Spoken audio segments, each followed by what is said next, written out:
When the government says that they don't track emissions reductions, a molecule of CO2 does not need a passport to travel around the world.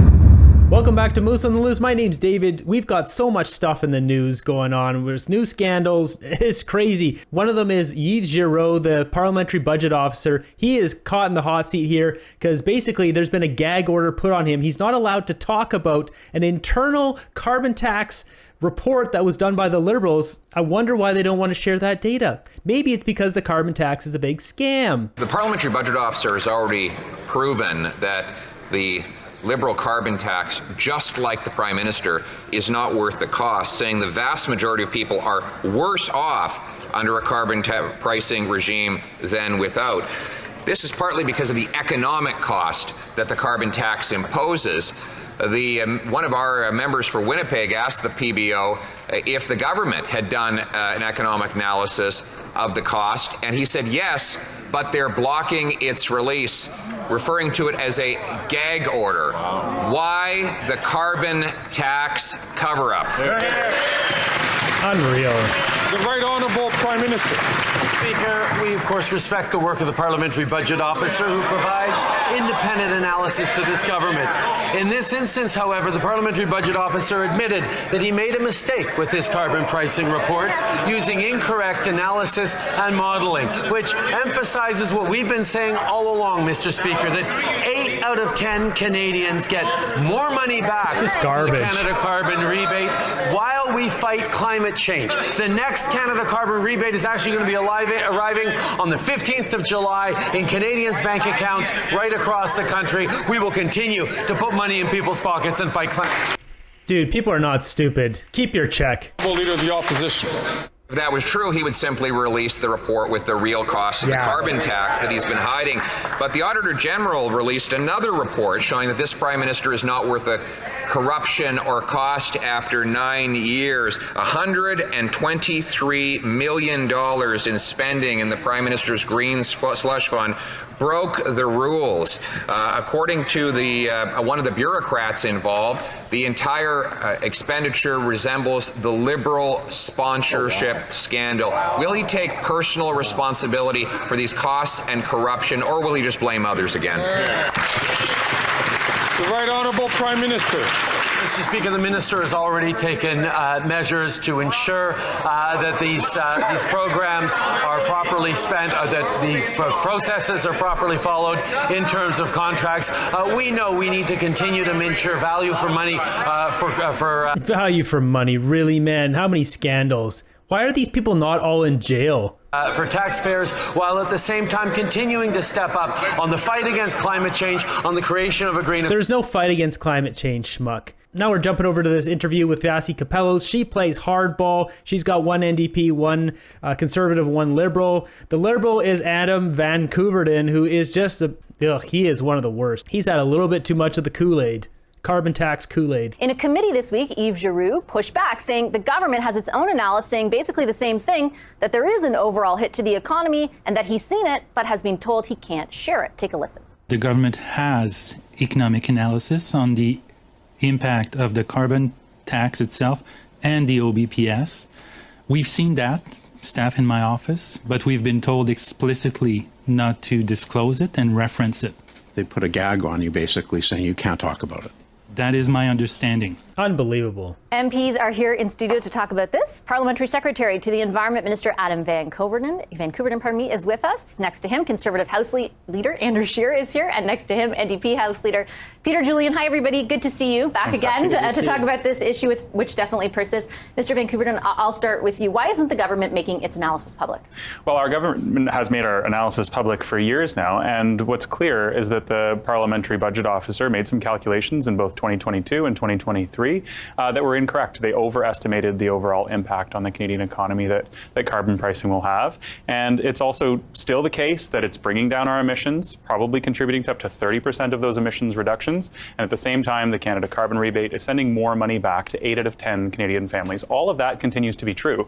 This guy is such a bootlicker. It is so pathetic. A man would stoop to this level to just lick Trudeau's boots all night long. But what the Parliamentary Budget Officer offered on April 17th in his supplementary report on carbon pricing was that they actually overestimated the overall impact by, as you pointed out, including the output-based pricing system in that for Canadians. And that's not something that's applied to Canadians. It's an industrial price. So we welcome the news. Though, that's not an answer to my question. My question is, why are you not making public the analysis your government has done on the economic impact of the price on carbon? So we haven't denied access to any documents or any information with the PBO, and I have absolutely no quarrel with the PBO. You've given it to the PBO, but you won't let him share it.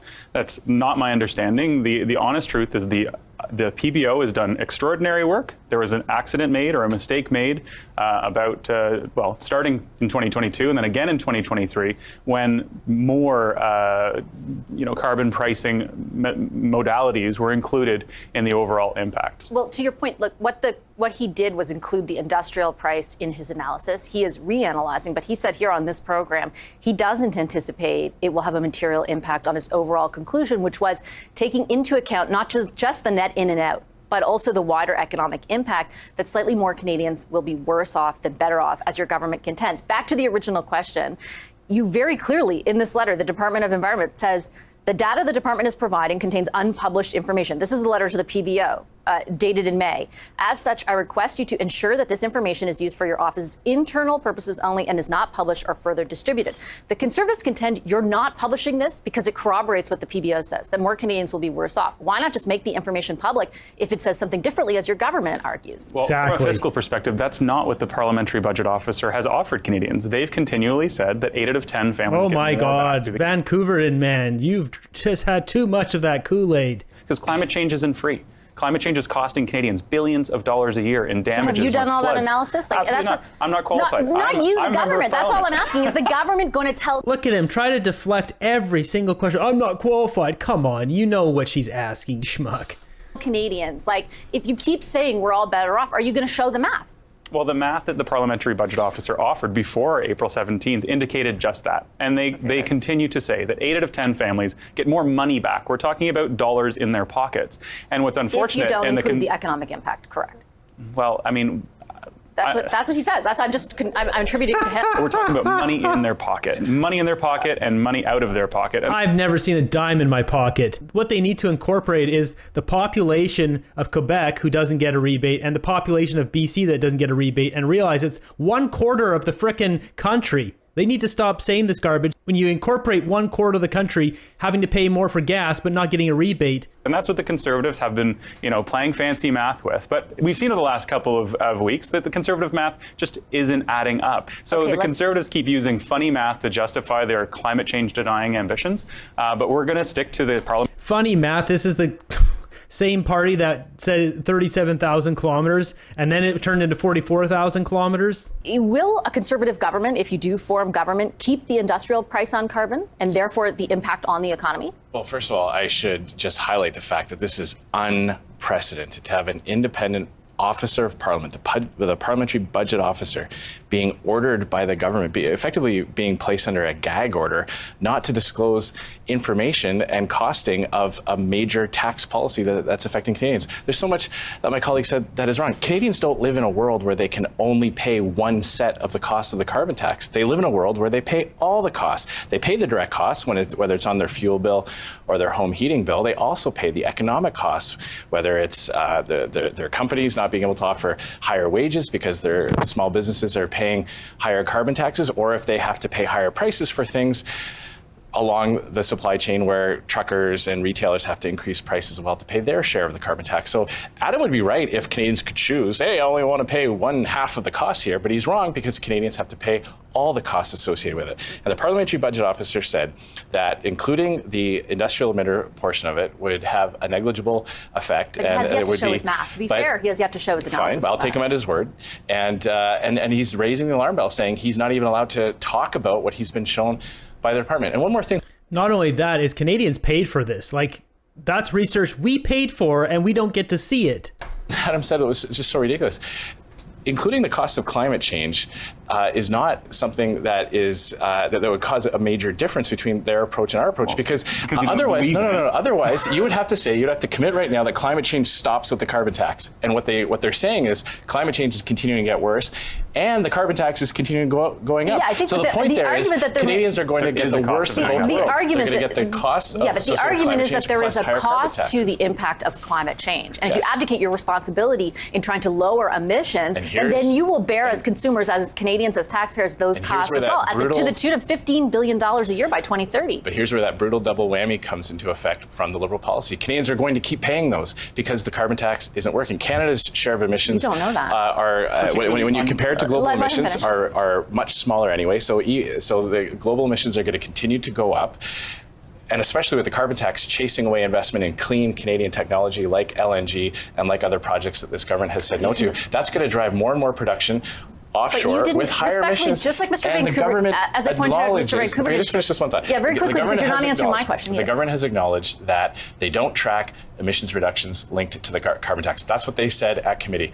They have massively overestimated But the Canadian Climate reductions Institute associated did. with climate change. Well, I take their your own point on officials that. have said they don't. Well, they basically, the Environment and Sustainable Commissioner, the AG's office, essentially said they don't have the math for about they don't track 90% it. of their policies about how much they're going to reduce. The Canadian Climate Institute did do that analysis and said the consumer. Regardless, it doesn't matter. We're 1.4, 1.5 of the global emissions. If we cut our entire emissions to zero, it wouldn't even move the needle on planet Earth. And like they've already stated a million times, if we're exporting clean LNG, where China's not opening up more coal-fired plants, we would reduce the emissions drastically more than taxing the hell out of Canadians. Portion of it would reduce things by 9%. And circling back to my original question, 1%. 9%. And When the Liberals brought in the carbon tax, they had to grant carve-outs on the large industrial side of things. They had to grant a carve-out to get an LNG project built. They had to give exemptions when it came in. So, Sure, that this still doesn't idea, answer the question. but this idea that this is somehow, tough on large polluters and easy on consumers has been completely debunked. Canadians pay more, and it doesn't have a measurable meaningful impact. I know you on want to emissions. respond. I want to make sure I get Mr. Julian in this as well, because I wanted to circle back to this idea of a fuel holiday. Your party had originally proposed through a motion removing the GST from home heating. Yeah. Why would you vote against sort of a holiday in a broader sense to give Canadians a break at this juncture when they're feeling the pain of prices very acutely? That's a great question, because it's very similar to fuel exemption for the summer. Well, first off, the ADP has brought more affordability measures to this parliament than any other party. But secondly, I want to come back to the issue of the PBO.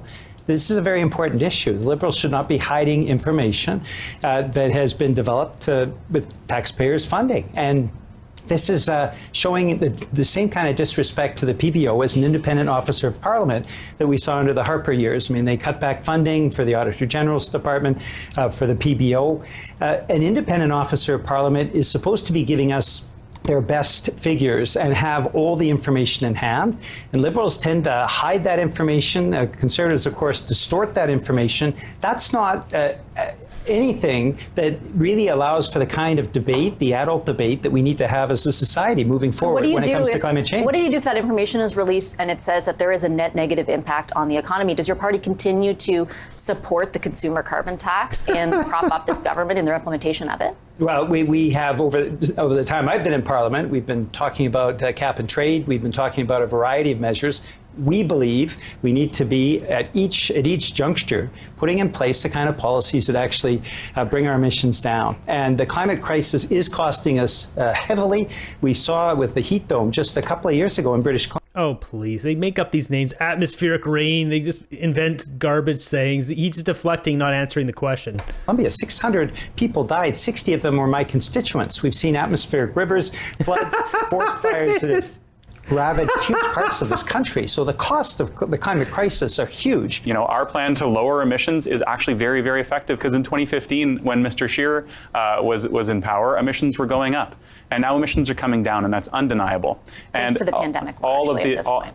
Well, it's that started before the onset of the pandemic, and it's continued since. And for the NDP to continually side with the Conservatives when it's convenient on the environment, that, you know, when it comes a little bit tough, when it gets a little bit hard to fight for the environment, they're nowhere to be found. We know to what to. Oh, he is so smug. This guy is just, what a bad person to have in Parliament representing anyone, in Canada. You really think that's the case? Wab Kinew, Andrew Furey, everybody's just afraid to be tough? No, I'm talking about the federal NDP and the Conservatives. And in this case, we know the Conservatives don't care about climate change. Mr. Scheer ran his leadership campaign on increasing emissions in Canada. He thinks that Canadian emissions are superior. So, it's just not the case. The Canada carbon rebate's going out on July 15th, as it has every quarter over the last couple of years, and it's supporting affordability right across this country. And, the Conservatives are using... No, it's not. It hurts my life. I get higher gas tax and I get nothing back.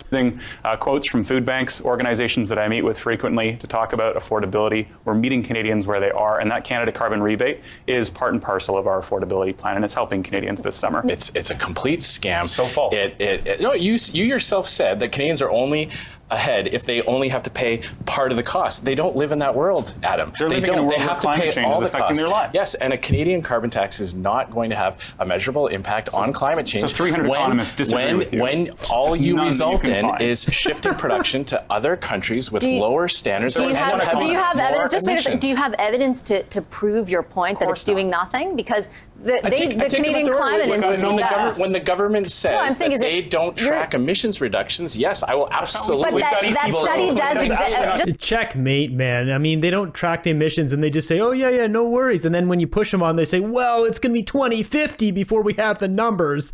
Just give it a second. That study does exist outside of the government. When you look at the number of coal-fired power plants in China coming online to produce the types of things that it's no longer economically feasible. Look at this guy rolling his eye like a teenager, like a little teenage girl. Feasible to produce in Canada. That doesn't help the world. A molecule of CO2 doesn't need a password. But how do we tell China to reduce their emissions if we're unwilling to reduce our own? A molecule of CO2 does not need a passport to travel around the world. And if we shut down development here, if we kill jobs and investment here in Canada, only to see it produced in other countries with lower standards on the environment and more dirtier forms of electrical generation, we're not better off as a planet. And Canadians will have to pay more in the carbon tax and suffer more from the effects of climate change. Mr. Julian, last... Checkmate, man. I mean, why do we have to be the ones that completely suffers and then we turn to China and say, hey, we're suffering. Look, you guys can do the same thing.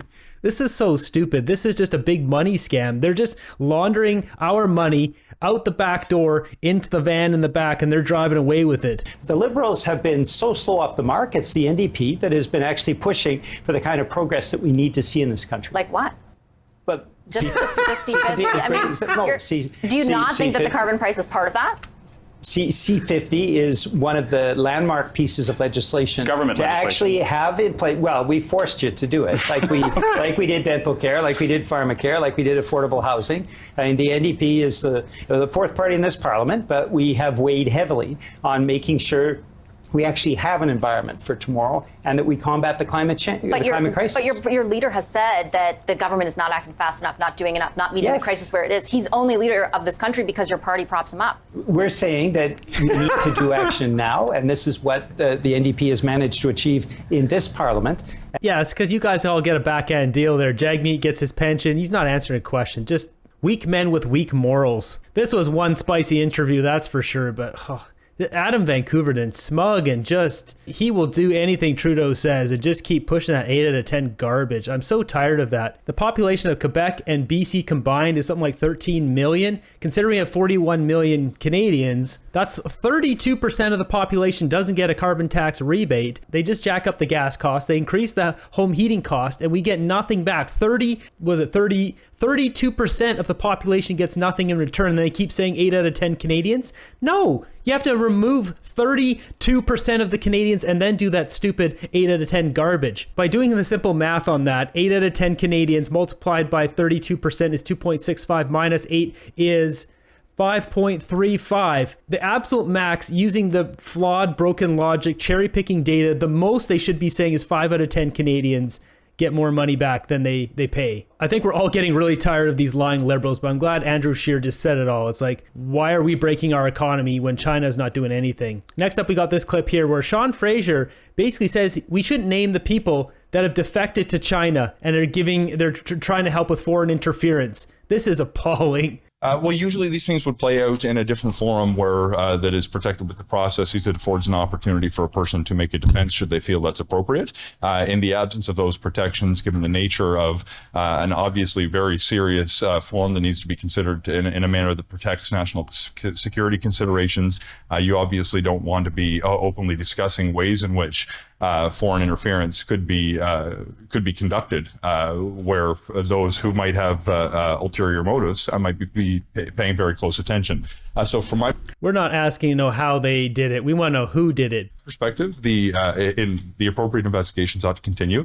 Many of them, particularly if they involve criminal investigation, will be done independently by security officials, by police agencies, and I think that would be an appropriate forum should law enforcement deem charges to be. I wonder if he's involved. He should be thrown in jail for treason for just suggesting that we don't name who defected to China and who is involved in foreign interference in our elections. Not only that, this guy the entire time word salad, lawyer Sean Fraser. They had no issue with publishing the names of the convoy donors, or they used the hacked data to do it. Yeah, GiveSendGo has never been hacked. It hasn't been hacked since the Freedom Convoy. Suddenly, it miraculously got hacked and all the names were leaked and they had no problem using those. Yeah, I wonder what happened there. Not only should the trials be public, but those found guilty should be barred from ever holding public office again, public office of any kind, school board, town council, even local credit union board, or any board of any kind. They should be thrown in a supermax. They're acting like it's the PM himself. Which could it be? Sean Fraser not only ran interference for Nova Scotia arson attacks, but he exploited the tragedy to push the carbon tax agenda. Oh yeah, sure, people who broke the law just happened to be MPs get trials held in secret. How can Canadians have a shred of confidence? So I showed you a couple clips earlier of Pierre and Justin going back and forth at it in the House of Commons. Well, here's a shot of Justin poopy pants storming out as usual. It would be really nice if he left and never came back. Trudeau going on a road trip with Mark Holland. Time for a free tampon. Gonna go cry again. These comments are savage. The Edmonton Oilers is the only Canadian team left in the playoffs, and they wouldn't show those games. She brought it up in committee today. Given that the CBC receives $1.4 billion from taxpayers, the CBC holds the rights to broadcast the NHL playoffs. The CBC chose not to broadcast the Edmonton Oilers game that sent them to the Stanley Cup Finals. The committee calls on the CBC to commit to broadcasting all Stanley Cup final games and report this finding to the House. This motion is now on notice at committee.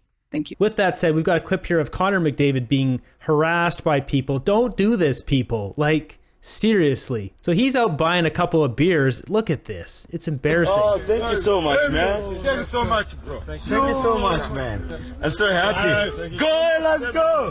This is me with the legendary Connor McDavid. Peace.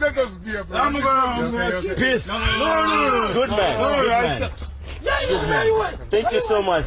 Like this idiot sitting on his car. What's wrong with you people? So much. Thank you so much.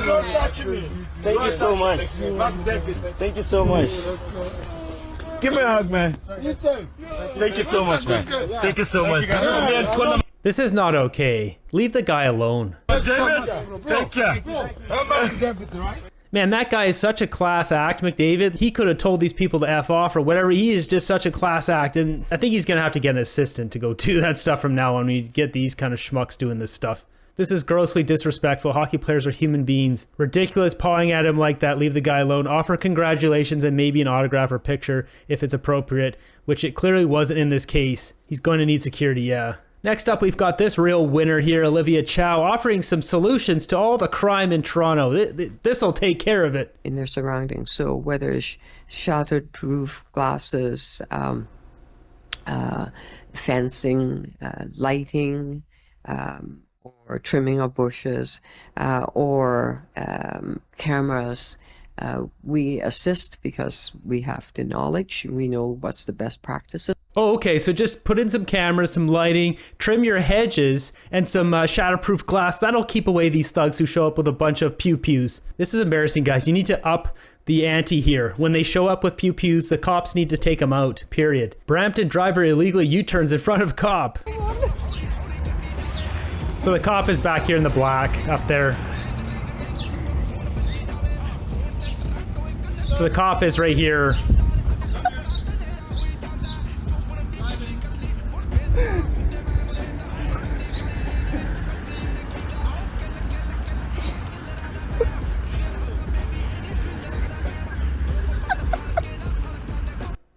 The real problem here is we've got people coming from other countries where there's no laws, there's no rules, and they're just used to that. Either the immigration test or the driving test in Canada needs to be harder to prove a point here. So let's jump over to my group now and see what kind of memes we got today. I can't wait to clap for the Oilers really, really fast again. Everyone will be impressed with my speed. Stay out of Alberta. You don't F this cup for us. Oh God, that clip of the Trudeau at the women's hockey game. How to keep people away from your food. This is hilarious. I don't know what this has to do with politics, but this is funny. Service. Some of you are going to keep trusting the government until your pronouns are was, were. This is what bird flu looks like under a microscope. Smart cities will go from convenient to why do we need to leave to you're not authorized to leave really fast. Yeah. Adam versus Chris. Adam has a bachelor's degree in physiology, 100K student debt, can't find a physiology job, believes people without college degrees are stupid. Chris is a 4-year paid apprentice, no student debt, earns 80K annually, disconnected Adam's electricity.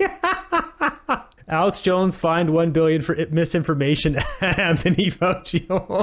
Go on X and search Anthony Fauci if you want to see what's going on there. He's absolutely grilled on trial. He's caught lying. He's just a big liar. Banditos.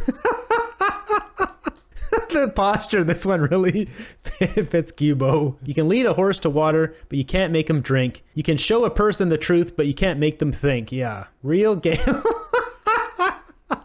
Is this real? I thought that's a joke. Ad pride. I think this is real. What the heck? I support winning teams. I vote conservative. I can't say this loud enough. I miss the Canada I grew up in. Yes, that's exactly it. I miss that Canada too. Hopefully get that Canada back here soon at some point in the next year or 2 or 3 or 5. But let me know in the comments down below what you guys thought about this. It's the Liberals putting a gag order on the parliamentary budget officer. I mean, they're getting into dangerous territory here, pushing a civil war. When you have someone who's neutral in the government who's not allowed to speak, guys, Liberals, if you're listening, you gotta stop doing this stuff. Your time's up. Thanks for watching the end of the video. Be sure to subscribe and hit the thumbs up, ring the bell notification. We'll keep fighting for freedom one day at a time here. I'll see you guys in the next one.